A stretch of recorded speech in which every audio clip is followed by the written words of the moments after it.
Ça dit prier les uns pour les autres. Puis on va voir le Seigneur agir. Amen. Gloire à Dieu. Réjouis-toi.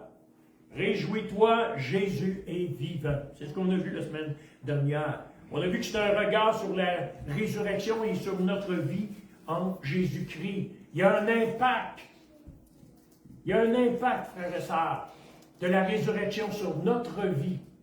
On a vu la semaine passée que il y avait un aspect qui était du passé.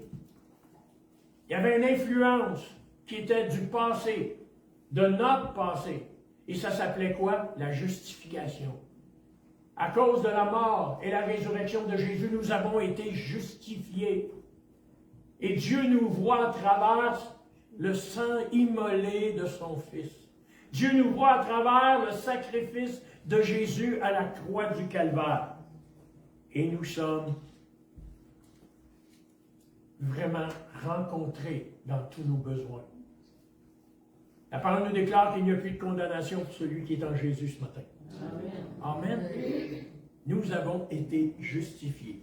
Aujourd'hui, nous allons regarder ensemble, frères et sœurs, un bienfait qui est présent. C'est pour aujourd'hui. Il y a un impact de la crucifixion dans notre vie. Aujourd'hui, ça s'appelle notre sanctification. Sanctification, ça veut dire se mettre à part pour lui. Ça veut dire être séparé, frères et sœurs, d'un monde qui rejette Dieu. Je ne parle pas des gens. Je parle de la philosophie de ce monde. De l'esprit qui est dans ce monde, qui nous éloigne sans cesse, constamment. Et vous avez juste à regarder aujourd'hui, frères et sœurs, on parle beaucoup moins de Dieu. On est prêt à lui reprocher à peu près tout ce qui nous arrive. Un jour, je parlais avec quelqu'un, puis la personne me disait « Ah, si Dieu est si bon, si Dieu est si bon, pourquoi qu'il arrive ça? Pourquoi qu'il se passe ça? Pourquoi que je fais ça? Pourquoi c'est arrivé dans ma vie? »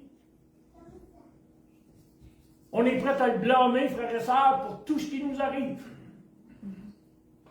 Mais le connaissons-nous? Vous savez, ce monde a rejeté le Seigneur. Ce monde veut marcher à sa manière. Veut suivre le prince qui le gouverne, Satan lui-même, avec ses objectifs, avec ses ambitions. Et lorsque ça va mal, frères et sœurs, nous blâmons Dieu. Nous sommes appelés à marcher dans ses voies à lui. Si nous nous attachons à Dieu, la parole nous déclare, frères et sœurs, ce matin qu'il a des bons projets pour chacun de nous. Des projets, frères et sœurs, de bonheur. Pas des projets de malheur. Si tu t'attaches à l'ennemi, tu vas récolter ce que l'ennemi sème. Ne va pas blâmer Dieu pour ça. Si tu t'attaches à Dieu, la parole nous déclare, frères et sœurs, qu'il va prendre soin de nous, qu'il va nous bénir. Un monde qui est sans Dieu. Mais pour chacun de nous, il y a un bienfait qui est présent. Un sauveur mort est complètement inutile, frères et sœurs. Mais un sauveur vivant, c'est merveilleux. C'est merveilleux, un sauveur qui est vivant. Ce monde vit avec un sauveur qu'il considère comme mort encore. Mais nous savons qu'il est ressuscité, qu'il est assis à la droite du Père, qu'il intercède pour chacun de nous. N'est-ce pas écrit dans vos Bibles? Si ce n'est pas ça qui est écrit dans votre Bible, changez de Bible. Ça fait 3 semaines que je le dis. Je vais continuer à le dire. C'est effrayant tout ce que je vois qui sort aujourd'hui. La Bible d'un, la Bible de l'autre, une Bible écrite par un, une autre Bible écrite, transcrite par l'autre, signification d'un, signification de... On ne sait plus où se mettre la tête. À cette heure, faire une prédication, ça me prend 10 Bibles. Pour essayer de comprendre ce qu'un dit par rapport à l'autre, puis faire une ligne. Tu mets ça de côté, puis tu dis, Saint-Esprit, éclaire-moi. Pensez-vous? C'est lui qui est l'auteur.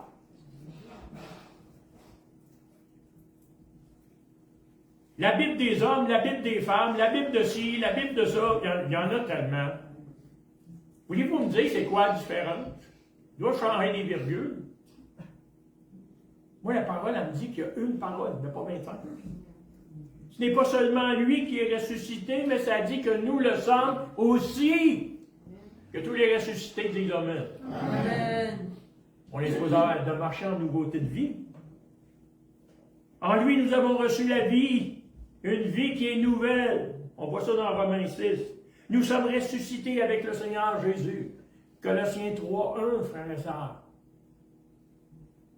C'est notre choix de vivre pour le Seigneur ou de ne pas vivre pour lui. Mais acceptons, si nous décidons un côté ou l'autre, les conséquences de nos actions ou de nos choix. Assumons nos choix. Moi, j'ai décidé de suivre Jésus ce matin. Ça dit que oui, le bonheur et la grâce m'accompagneront tous les jours de ma vie. Amen. Cette résurrection qui nous est donnée aujourd'hui est une résurrection spirituelle. J'étais mort à cause de mon péché. Et à cause de lui, frères et sœurs, à cause de sa mort et son salut, je suis ressuscité. Il s'agit d'un bienfait qui est présent. Ce n'est pas quelque chose, frères et sœurs, que je peux bénéficier seulement dans le futur. Je peux être transformé aujourd'hui. Pensez-vous? Je peux être délivré aujourd'hui. Je peux être guéri aujourd'hui. Ça dit que nous étions morts par nos fautes et par nos péchés. Nous étions réellement morts. Et cela d'une façon spirituelle. Parce que personne de nous ne pouvait, frères et sœurs, entrer dans la présence de Dieu.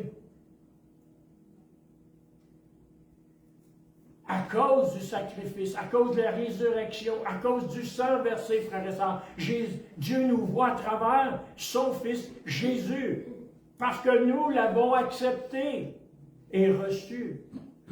Autrement, il ne nous voit pas.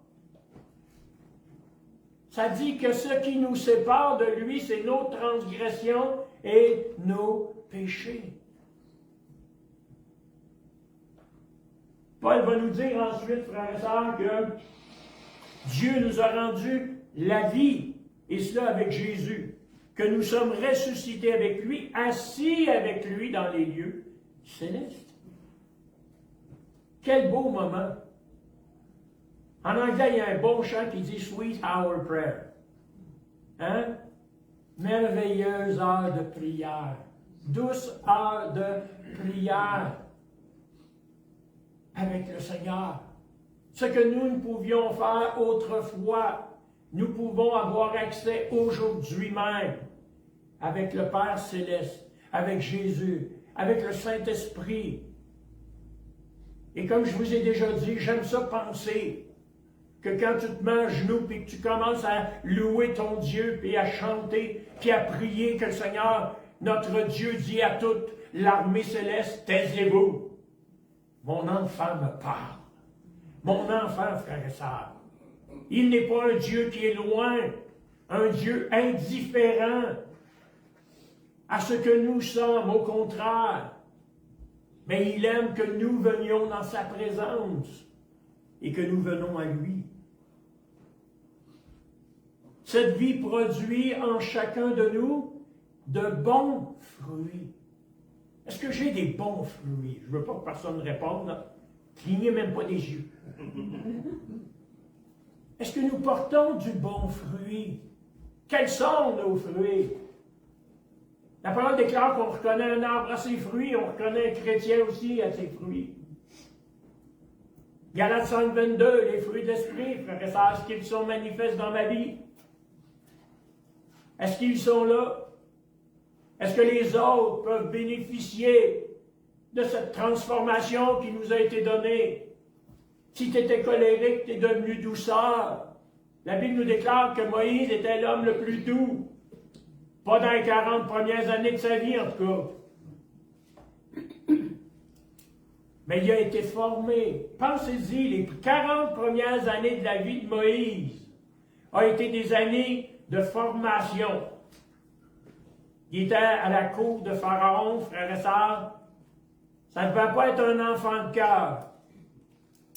Ça nous dit qu'il va tuer un homme, qu'on va l'envoyer au désert. On va le bannir. Et au-delà de toute sa résistance, frères et sœurs, parce qu'il va éprouver beaucoup de choses.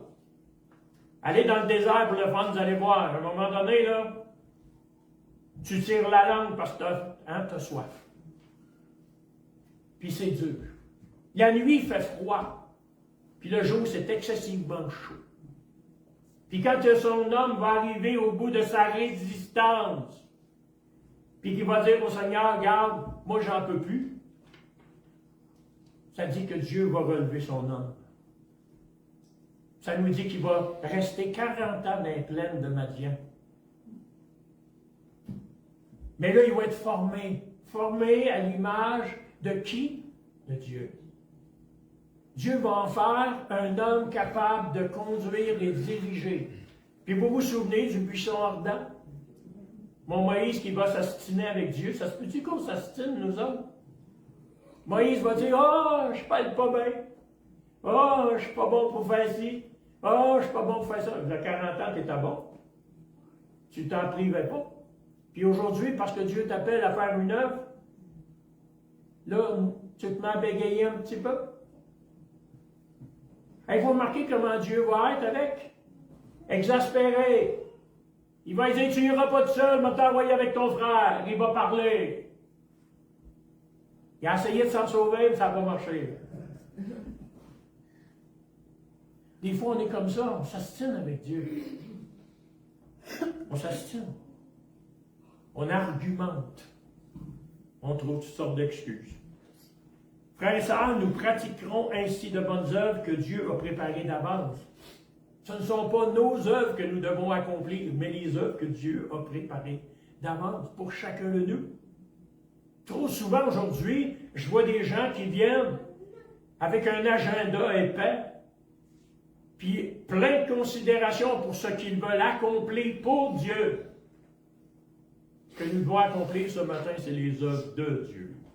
Il y a toute une différence entre un pour et un de. Pour, c'est ce que tu veux faire, ce qui te tente, ce que tu es sécure. De, ben des fois, le Seigneur, il te fait sortir de tes zones de confort. Puis il te fait marcher par la foi. Il te fait réaliser que sans lui, tu ne peux pas le faire. Mais tu vas s'avancer pareil. C'est toujours sécurisant, frère et sœur, d'être assis dans une barque, puis dire que c'est beau, regarde, le ciel est beau, hein? Puis de rester attaché au quai. C'est quand la tempête se lève, frère et sœur, que les nuages sont gris, que les vagues commencent à lever, puis que le Seigneur dit, ôte la corde. Garantie que tu vas te ramasser plus loin. Moi, ce que j'aime, c'est l'image de Noé avec son arche. Avez-vous remarqué? Dieu il a dit, tu ne bâtiras pas de gouvernail. Il a bâti l'arche, mais pas de gouvernail. Qui l'a dirigé, ce bateau-là? C'est Dieu. Même si Noé avait voulu le diriger, comment il aurait fait un si gros bateau? Hein? Des fois, frères et sœurs, on a besoin d'embarquer dans notre vie, dans notre chaloupe personnelle, décrocher à la corde, puis dire, Seigneur, conduis-moi. Conduis-moi, Seigneur. Donc, il a préparé, frères et sœurs, des œuvres afin que nous les pratiquions. Les bienfaits de la résurrection de Jésus commencent donc aujourd'hui. Pas la semaine prochaine, pas dans 2 semaines, pas dans 6 mois. Ce matin. Les bénédictions sont là pour toi. La guérison est là pour toi ce matin. Jésus est venu demeurer en nous et cela par son esprit ce matin. Il est en moi. Il est en nous ce matin. Le croyez-vous? Agissons tel quel. Si nous sommes le centre du Saint-Esprit ce matin, attachons-nous aux choses de Dieu. Il agit dans nos vies par sa puissance, sinon, comment pourrions-nous vivre la vie chrétienne? Et c'est là où on échoue à bien des fois, des égards. La Bible nous parle, frères et sœurs, de ceux qui font naufrage. Ceux qui font naufrage. J'ai dit naufrage.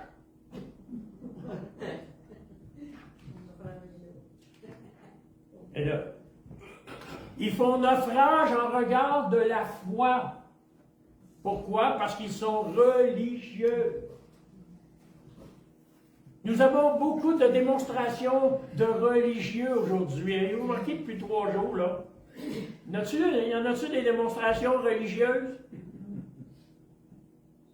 Mais l'esprit est tellement loin. L'esprit est tellement loin. Ça en est mort. C'est même pas vivant. L'esprit n'en est même pas animé. Puis il ne faut pas que nos vies soient comme celle-là. Il agit dans nos vies par sa puissance. Comment pourrions-nous vivre la vie chrétienne? Comment pourrions-nous aimer notre voisin? Aimer nos frères, nos sœurs? Après avoir pardonné notre passé, Jésus ne nous laisse pas nous débrouiller tout seuls durant cette vie présente. Ça dit, je serai avec vous jusqu'à la fin du monde. Écoute-moi bien, peuple de Dieu, ce matin. Ouvre tes oreilles.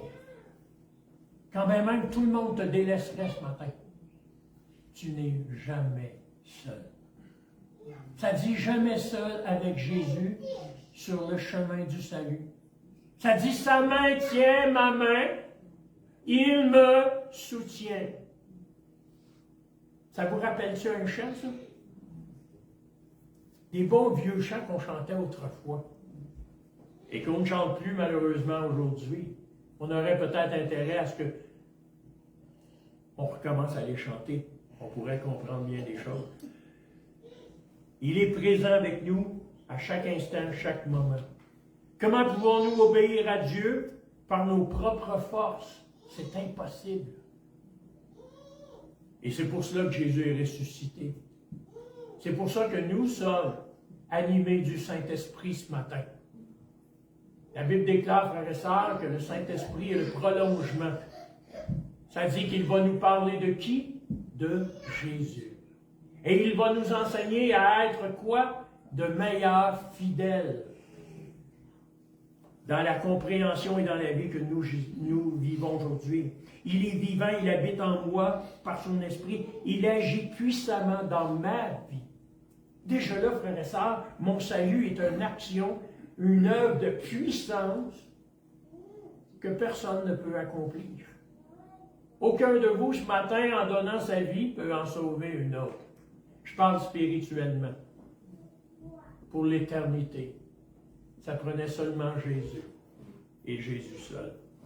La même force qui a ressuscité Jésus d'entre les morts nous est accessible à nous aujourd'hui. Combien vont vivre pour l'éternité? Avez-vous cette certitude-là matin? Amen. Gloire à Dieu. Nous sommes à envier. Nous possédons un trésor immense que le monde ne connaît pas. Ça nous dit même, frères et sœurs, que les anges aimeraient avoir ce que nous avons. Vous savez, un ange a été créé pour servir, puis il va servir pendant l'éternité. Mais nous avons été créés pour régner, pour être à l'image de Dieu. Nous avons été créés pour lui tenir compagnie. Avez-vous remarqué? Dieu a fait un homme et il s'entretenait avec lui. Il parlait avec lui. Il venait le rencontrer, frères et sœurs, à tous les jours. Il va créer une femme et il va marcher avec eux. Il n'a pas donné des ordres. Il faut croire que la compagnie était bien, que Dieu était satisfait dans une certaine fonction. Combien croient que Dieu est satisfait de notre relation avec lui? Est-ce que Dieu prend plaisir à ma louange ce matin? Prend plaisir à mon adoration envers lui? C'est une question qu'on peut se poser. Ça dit, frères et sœurs, grâce à la résurrection, nos vies vécues dans l'obéissance. Pas vécues n'importe comment, mais vécues dans l'obéissance et l'amour de Jésus-Christ sont enviables et significatives. Pourquoi? Parce qu'elles nous procurent l'éternité. Le monde aimerait avoir ce qu'on a, mais voudrait garder, frères et sœurs, ce qui est contraire à ce que Dieu demande, ou à la façon de vivre. Les désirs, que nos vies soient bien remplies et comblées par la résurrection et sa présence constante est dans notre vie ce matin. Le miracle de la résurrection. Comment de personnes que je rencontre puis qui viennent me dire « J'aimerais donc ça être capable de tout recommencer. » Il me semble que ma vie, c'est un échec. Tout va mal. J'aimerais ça recommencer. Combien ont recommencé dans cette salle? On a tous recommencé. Parce qu'on a toutes mis nos vies au pied de la croix et on l'a laissé là. Puis la parole a dit « Ton ancien moi, il est mort. Mais il est ressuscité en moi, Jésus-Christ, pour une nouveauté de vie. Puis ma vie est nouvelle. » Moi, je suis content de ma nouvelle vie. Amen. Parce que je n'étais pas heureux dans mon ancienne.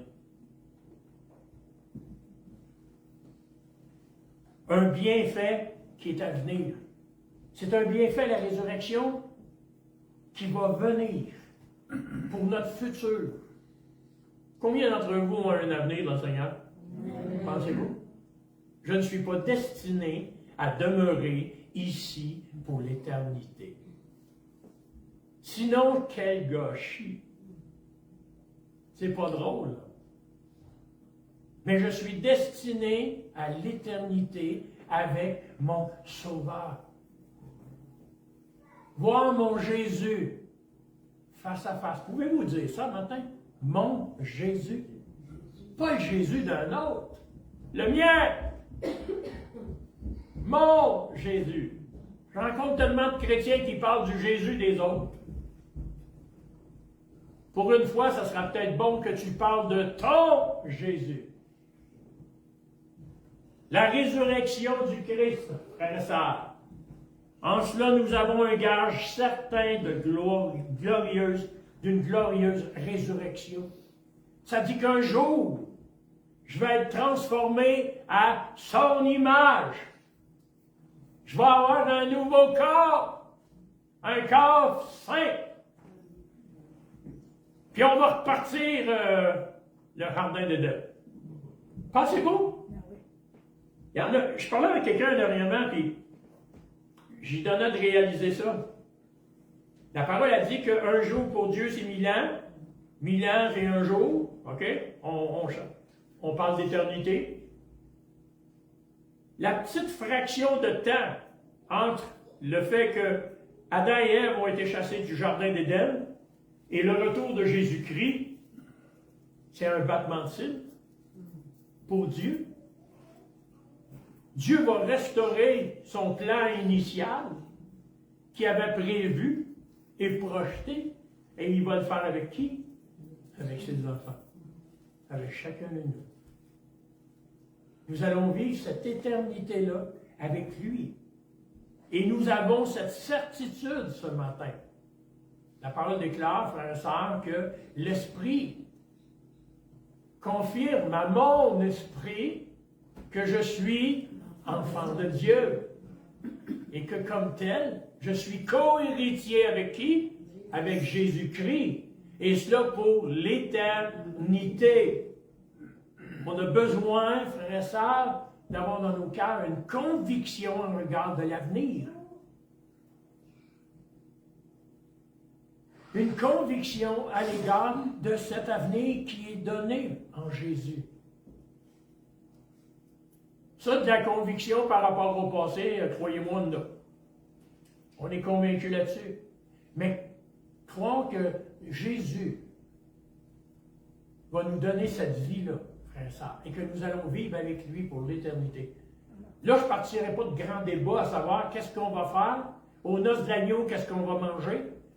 Je m'en fous. Ce qui est important, c'est d'être avec lui. Amen. Amen. Si je passe les noces de l'agneau avec des hot dogs, je vais être bien content pareil. Parce que je vais être avec lui. Ma femme a grimace là-bas, elle n'aime pas les hot dogs. Mais, vous voyez, peu importe. Des fois, il y en a, hein, on est drôle, hein, parce qu'on imagine les affaires, tu sais. Moi, ma femme, c'est sûr, elle va prendre un gros mort, là, une grosse affaire de même. Mais, frères et sœurs, l'important, c'est d'être avec lui. Peu importe. Savoir ce que je vais manger aux noces de l'agneau, là, c'est le dernier de mes soucis. Je sais juste que ça va être bon. Il va transformer mes goûts. Ah, ma femme va dire amen. Il va transformer mes goûts. Mais comprenez, des fois, on s'arrête à des... Je vais dire le mot, là, des stupidités, là, qui nous éloignent tellement de la réalité de ce que Dieu veut faire. Regarde, c'est sans préoccuper. Ça ne devrait même pas nous préoccuper ce qu'on va manger. Ce qu'on va faire, on va faire ce que Dieu nous demande de faire. Puis on va le faire parfaitement. Puis Dieu nous a déjà préparé quelque chose à travailler dans son royaume. On a besoin dans ce monde qui est si frustrant et incertain aujourd'hui, davantage de conviction. Puis la conviction, tu l'as sur les genoux. Tu l'as près de Dieu. Tu l'as par le Saint-Esprit ce matin.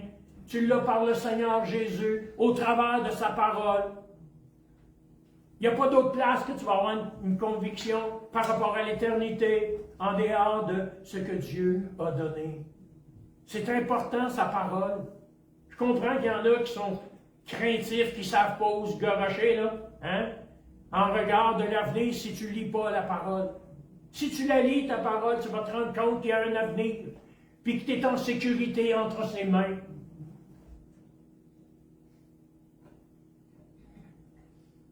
Sa résurrection nous procure une grande espérance. Mon espérance, c'est pas de rester en bas. Mon espérance, c'est d'entendre la trompette sonner, puis c'est de m'en aller. Amen. M'en aller avec lui, vivre avec lui. J'attendrai pas mes jours, faites-vous-en pas. Je vais tout vivre les jours que Dieu veut me donner. Mais quand il va m'appeler, amen. Gloire à Dieu. Ce qu'un autre n'a pas. As-tu vu la lumière quand tu es parti, puis tu es revenu? As-tu vu un grand tunnel avec une lumière au bout? Frères et sœurs, moi, vous dire ce que je vais voir, mais que je pars, je vais voir mon sauveur. Je vais voir mon Jésus. C'est ça que je vais voir. C'est mon espérance. Puisque Jésus est ressuscité, nous avons la garantie que nous aussi, nous allons ressusciter le jour de sa venue. Ça dit, frères et sœurs, que les morts en Christ vont ressusciter. Et nous, les vivants, ensuite, on va être enlevés. Comment tu peux avoir peur de l'enlèvement? Je comprends pas ça. Partir pour le meilleur. Paul va dire, la mort n'est qu'un gain. Gain. Ça veut dire quoi, ce gain? C'est un bonus. C'est un plus. Tu fermes tes yeux dans ce monde pour les ouvrir où? Dans le royaume des cieux. Pour ceux qui nous écoutent, faites-vous-en pas, on est plein de vie. Que tous ceux qui sont pleins de vie disent Amen. Amen. Et on va le rester. Amen.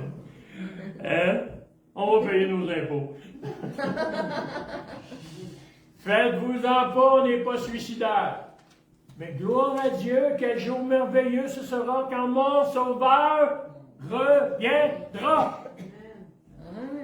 La vie sur terre n'est qu'un passage, une préparation à la vie que nous aurons dans des corps qui seront glorifiés.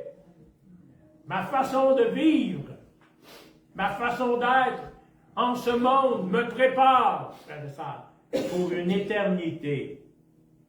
Et cela, je dois le faire dans le Seigneur. Paul va dire que Jésus est ressuscité comme prémisse, premier, d'une race d'élus, d'enfants qui sont légitimes à Dieu. La première partie de la récolte. Savez-vous que vous êtes du blé? Comprenez-vous ce matin que vous êtes du blé? Et Dieu va récolter. Dieu va récolter. Je vais vous faire grâce ce matin de la parabole de l'ivraie et de blé. Nous sommes du blé. Que Dieu va venir et récolter. Et Jésus est le premier de cette récolte. On voit ça dans 1 Corinthiens 15, 23. La récolte complète viendra quand nous recevrons un corps comme le sien, comme celui de Jésus, frères et sœurs. Nous serons tous enlevés. Mon corps va rester en bas. Mon esprit va partir. Oui. Savez-vous, je vais vous dire une autre chose. Aucune tombe va me retenir. Pourquoi? Parce que mon Jésus a vaincu la mort. Il n'y a rien qui va me retenir pour être admis dans sa présence. Quelle sorte de corps recevrons-nous à la résurrection? Un corps incorruptible, la Bible déclare, glorieux, plein de force spirituelle, frères et sœurs. 1 Corinthiens 15, 42-44. Là-haut, il n'y a plus de malheur, il n'y a plus de maladie, il n'y a plus de tourment. C'est-tu là que vous voulez aller? Oui. Moi, c'est là que je veux aller. Moi, c'est là que je veux aller. Dans le ciel avec mon Seigneur. Je plains ceux qui vont rester en bas. Il y en a, je les entends des fois qui me disent « Oh, si je ne pars pas dans la première bâche, je vais partir dans la deuxième. Si tu ne pars pas dans la première, tu ne partiras pas dans la deuxième non plus. » Parce qu'il n'y en a pas de deuxième. Ça dit qu'il y a une chance. Puis tu t'en vas. Nous ne connaissons pas tous les détails de la route qui mène jusque-là. Mais nous avons une chose, la certitude que notre destination finale est le ciel. Amen. Le ciel, peut-être. Ça dit que nous serons semblables à lui. À être comme Jésus. À être comme Jésus ce matin, c'est bien là quoi? Tout le monde désire. Est-ce votre désir ce matin? D'être comme lui. Quand nous avons des craintes par rapport à l'avenir, souvenons-nous que Jésus est ressuscité. Avec tout ce qui se passe dans le monde, des bruits de guerre, le désordre, l'angoisse, la crainte, les ci, les ça, frères et sœurs, ma seule assurance, c'est Jésus. Puis ça me dit quoi? Ça me dit, quand tu verras ces choses arriver, arrête de gémir. Arrête de te plaindre. Oh misère, oh malheur, où c'est qu'on s'en va? Ça dit, lève ta tête. Regarde vers quoi? Regarde vers la montagne d'où me viendra le secours. Puis le secours me vient de qui? De l'Éternel. De l'Éternel. Regarde au Seigneur. Puis tu vas voir que l'assurance va être là. Notre avenir est en parfaite sécurité. Ce matin.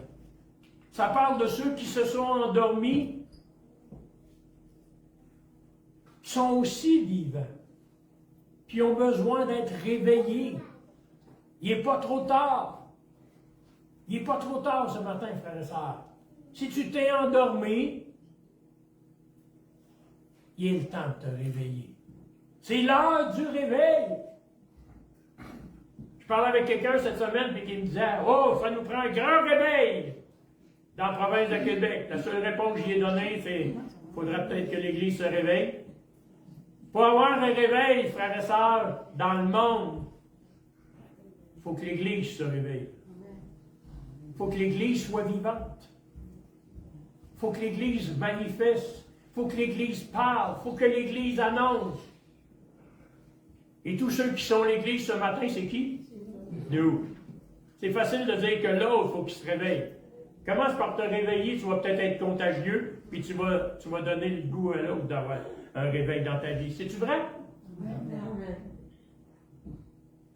Si ce que tu vis ne vaut pas plus que ce que tu as quitté, ça ne te donnera aucun intérêt de t'en aller.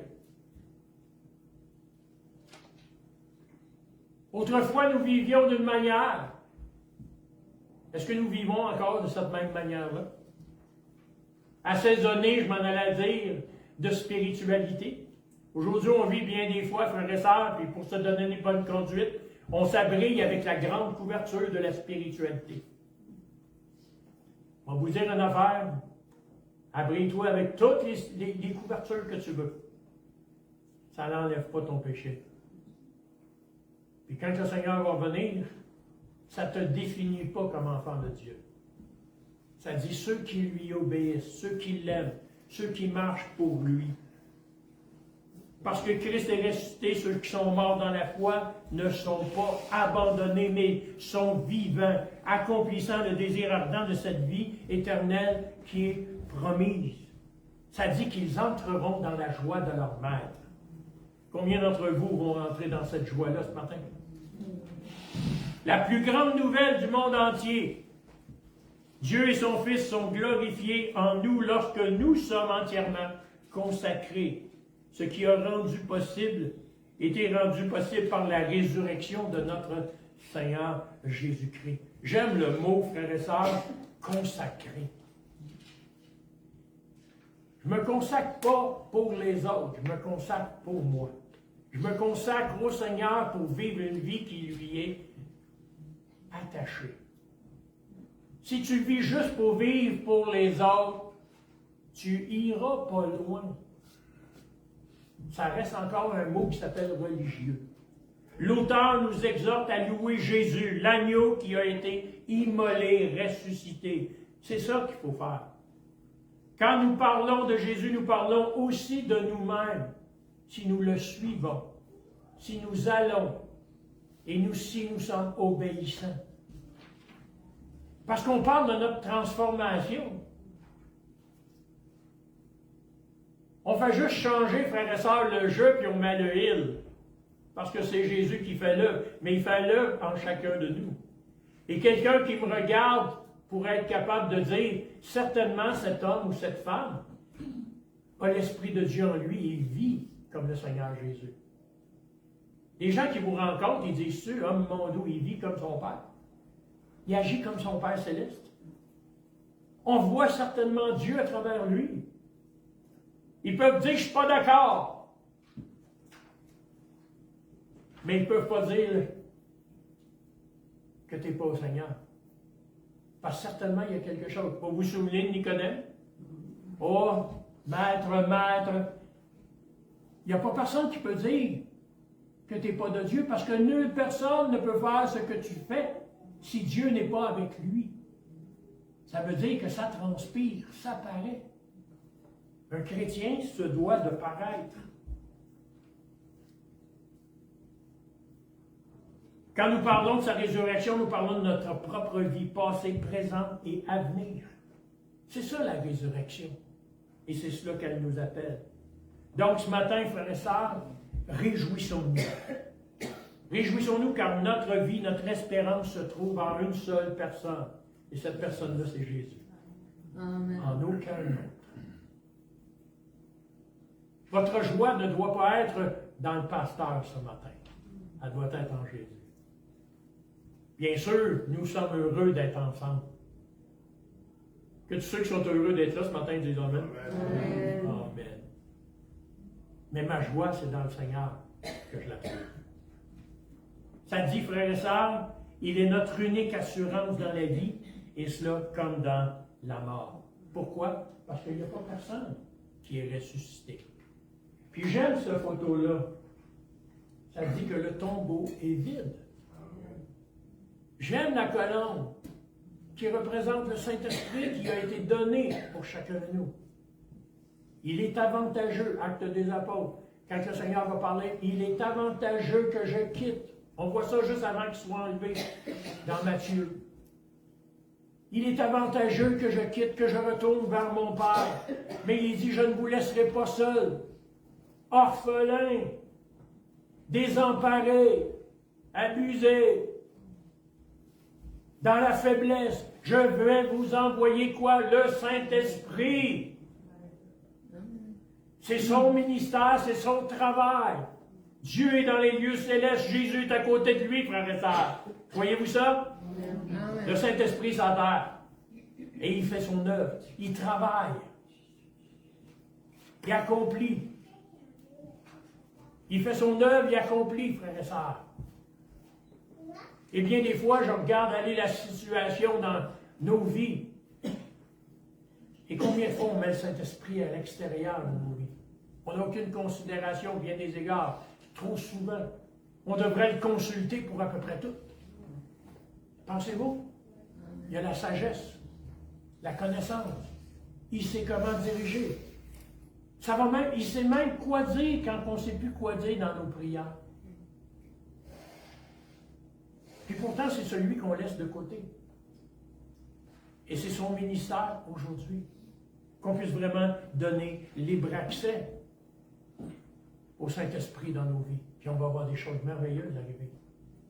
Mais la résurrection de mon Sauveur, c'est quelque chose qui a un impact dans ma vie passée, dans ma vie présente et dans mon avenir. Et parce qu'il est ressuscité, parce qu'il vit, je vis aussi. Et toute la différence se tient dans la façon dont je vis. Est-ce qu'ils peuvent dire que j'appartiens au Seigneur? Est-ce qu'ils peuvent dire que je suis à lui ce matin? Et c'est là toute notre implication. Courbons la tête. Éternel, merci Seigneur ce matin pour tes bontés, ta grâce. Merci pour l'œuvre que tu accomplis dans nos vies, Seigneur. Pour le salut que tu nous as donné, Seigneur. Pour ce salut qui nous a transformés, changés en toi, Seigneur Dieu. Merci parce que nous avons un présent, que nous pouvons vivre pour toi, que nous pouvons venir dans ta présence, louer, exalter, chanter, glorifier ton nom ce matin, être rempli de ton esprit et continuer dans la victoire, être victorieux sur ceux qui nous entourent. Parce que ta main est bonne et grande et qu'elle nous garde, et cela puissamment. Merci Seigneur, parce que nous avons un avenir scellé en toi, Seigneur, scellé en ton nom. Et Père, merci pour Jésus. Merci Seigneur ce matin, que nos cœurs soient transformés, renouvelés, régénérés. Donne-nous de nous souvenir de notre premier amour. Et Père, que nos yeux se détachent de ce monde qui se meurt pour s'attacher à cette vie que tu nous donnes, à cette espérance aujourd'hui.